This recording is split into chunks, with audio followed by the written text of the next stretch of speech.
Good morning, family. Good morning. How's everybody doing this morning? Well, Wonderful, wonderful, wonderful. My name is Subramaniam Palayatil. I'm the clinical director and co-founder of Leading by Example. And we are hosting today yet another installment in our training series, which is concerned with enriched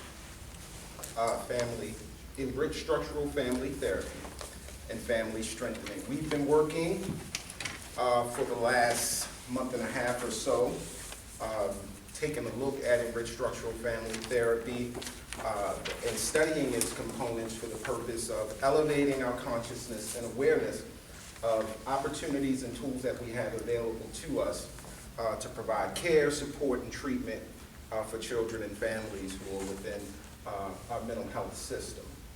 And so I'm very excited to be back with you again this morning. It has been a couple of weeks since the last time we were together.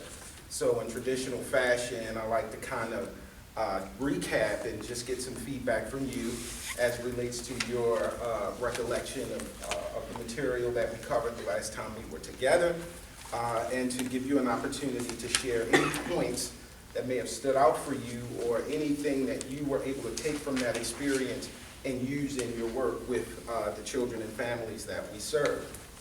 The last installment, we looked specifically at the skill of reflective process, reflection, and more specifically termed within the enriched structural family therapy model, mirrors, utilizing mirrors.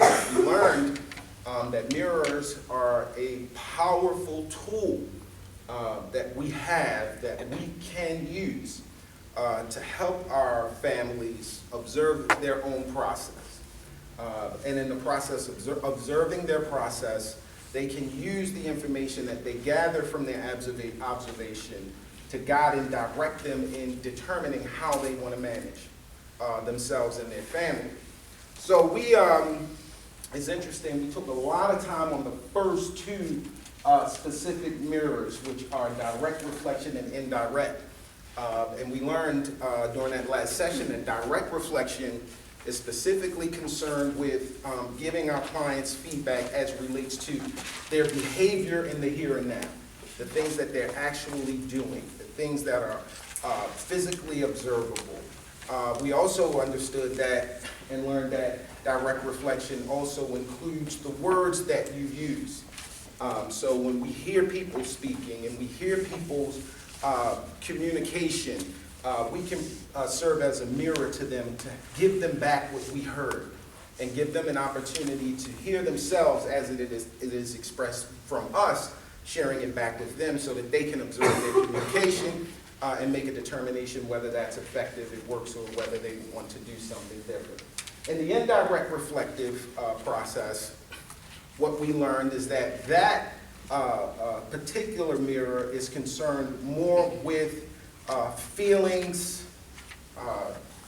attitudes, and those things that we can't see manifested in the physical, but we can observe it as it is expressed through some of the demeanor and the posture of our clients, and then we can also look at their words, because we do know that the majority of communication is nonverbal communication. So most of what we're saying on a daily basis, most of what our clients are saying is probably about 15% of what's actually going on inside them.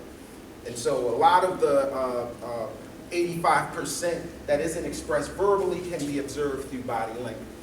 And we can use those cues to give us some insight into how our clients are doing in the here and now. And as we pick up on messages that are coming from our clients, we can reflect back to them what we see and give them an opportunity to observe themselves in a more dynamic dimension in the here and now. So that's my recap, but I do want to get some feedback from you as relates to your recollection of the last time we were together and anything that you were able to use in your work. Floor is open. Yes, sir. One of the things that stood out to me particularly was just being hyper aware and conscious of what I'm going to frame as maintenancing your mirrors and ensuring that they're clean, so you're not giving off convoluted reflections. Yes. That's very, very important. We have talked about the power of mirrors, but we also talked about the extremely high level of responsibility that we have as mirrors to ensure that we are giving a clear, clean, non-judgmental, non-opinionated feedback to our clients. And that work is purposeful, because if we're not careful, we can begin to use mirrors for the purpose of manipulation and in attempting to direct and guide people down a path that we want, or in order to serve our intended need or purpose. And it really should be a tool that we use to assist us in the process of empowering our clients, and that is strictly focused on the well-being of our clients, because we show up with needs. So, Johnny, what you're saying is very, very real, because when you gain access to this kind of information, you really are putting yourself in a position where you have certain things that other people have never been exposed to. And if we're not careful, we can use that to create imbalances in our interaction and exchanges, because we have insight into something that other people may not fully understand. We can use that to guide and direct things according to our own intended purposes. So we want to be careful with that. The way that you can see that manifesting is you want to make sure you're keeping a good check on your own emotional state prior to and during your mirroring reflective process. You want to keep a real good eye on that. You also want to watch the level of pace, frequency that you're providing these mirrors. Because when you're mirroring in rapid succession, it all of a sudden becomes this thing that you're doing on a person. You know, it begins to feel unnatural. It can begin to feel like an imposition to the person who's receiving this, because it's almost like they're losing you in the process, and then you're just becoming this machine that's just rapidly, everything they say, you're giving it back. Everything they do, you're giving it back. Everything that you're assessing that they feel, you're just giving it back, and you're just doing this in rapid succession. I've noticed that a lot of people who are less experienced with the utilization of these skills can sometimes drift down that path. But you want to be aware and conscious and very selective and purposeful about when you choose to be reflective in that process. Any other feedback? Yes? I had the opportunity to use some of what we learned during a clinical supervision session, one of our counselors. Oh. She's fairly new to the field. Her background is in education. Okay. And she's working with a client who is pretty resistant to services. And she's telling me about, I told her to do this, and I told her that, and I told her this, and just going on about how she's telling her this. And all I can picture is, another adult lecturing this child who has been lectured a million times before about the same thing. And so we talked about how to use reflection instead. So that way she can come up with her own observations and thoughts on her own behavior, as opposed to someone else telling her how she should change and what she should think. And we also talked, she was a little, the counselor was a little bit frustrated because she didn't see the fruits of her actions. And so we talked about, just focusing on the positives, saying good things, doing good things, and, change will come eventually. You may not see it, but just know that it will come. Good. And I think it helped. Good, very good. Thanks for sharing that. Yes. Who else? Who else had an opportunity to use some of the skills? A statement that you made during the last training that stood out for me is we spend a lot of our time observing the look and appearance of others and not ourselves. And you use the analogy of the football game and how you have the commentator, looking down and saying what the play was and what it should have been and why they didn't do this and why they didn't do that. So I often find myself, checking my thoughts and how I'm looking at others and looking at myself first, and trying to experience exactly what is going on before making some sort of judgmental statement about them. Very good. Nice. Good. Anybody else? Okay. So let's continue to look at the specific types of mirrors that we can use. So we talked about direct. We talked about indirect. The next type of mirror that we can use is by reflecting relationship. Now, we talked a lot about relationship prior to getting into the applicable skills of the model. And what this model embraces is that relationship is at the core of our well-being process. That our well-being is largely contingent upon the quality of health of the transactions that we have with others in our environment over a sustained period of time. Relationship is critically important. It's how we are able to express love and how we receive love that largely dictates ultimately how well we are doing.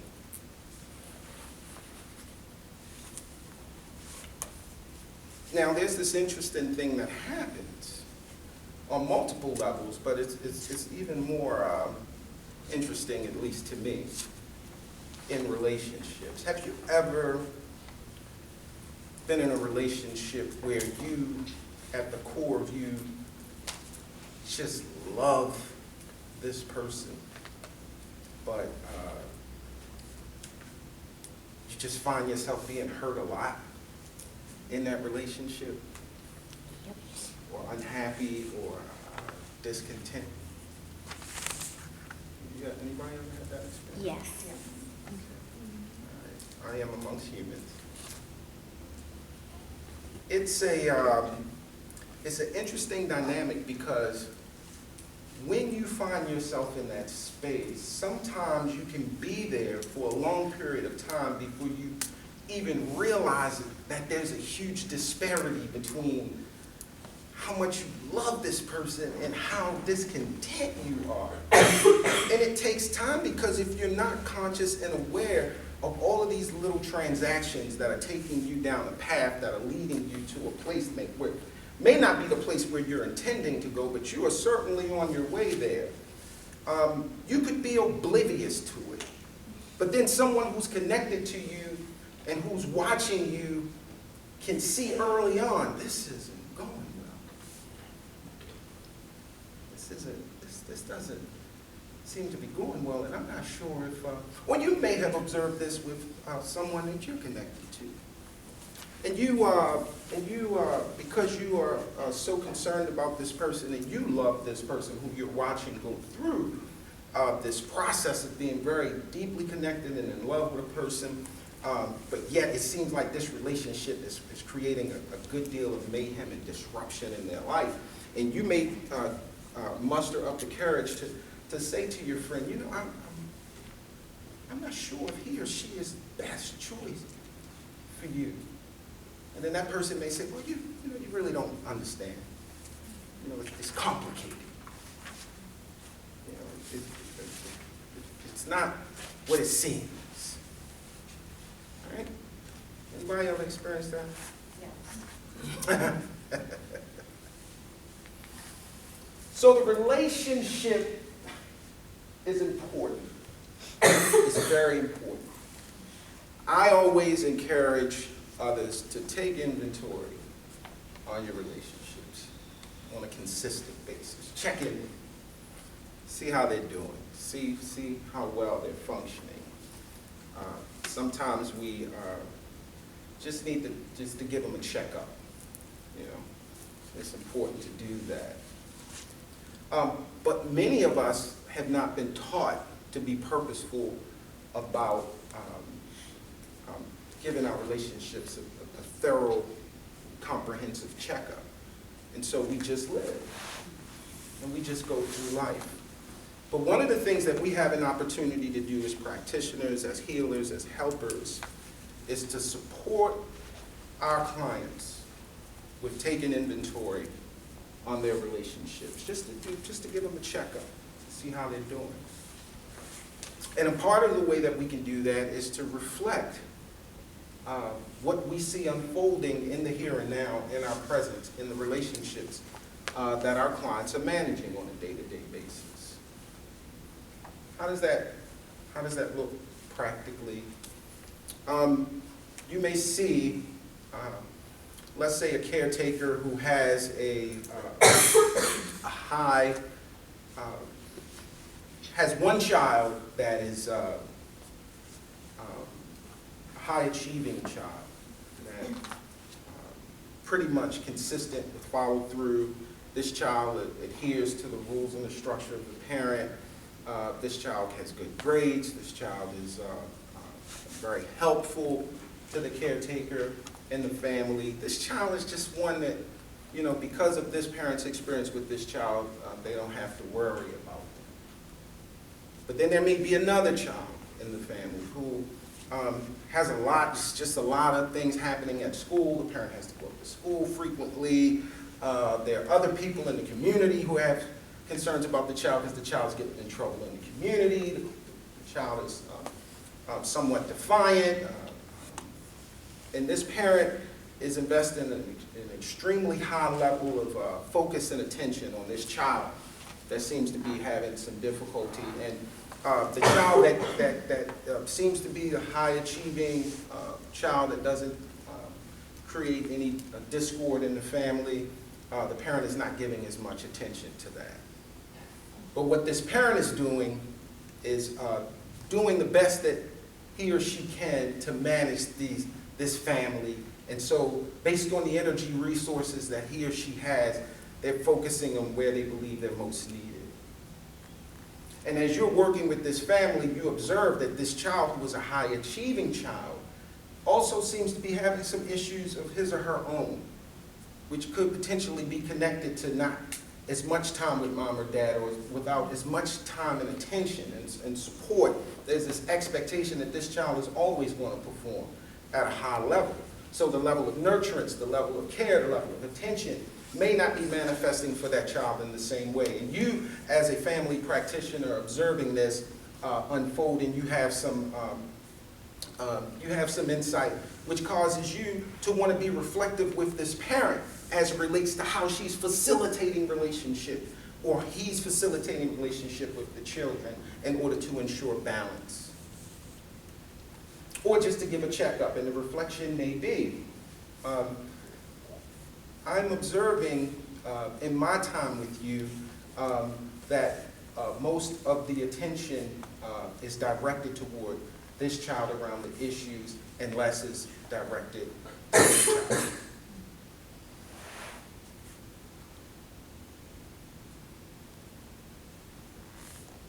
It's just that. With that reflection, this then raises the parent's consciousness in the here and now to take a look at it. This parent may begin to process that. Well, you know, I do that because I don't have to worry about him or her. Yes. And then the family has an opportunity to give feedback. Any questions as it relates to relationship? Okay. Next is process. Process is connected to relationships, because relationships essentially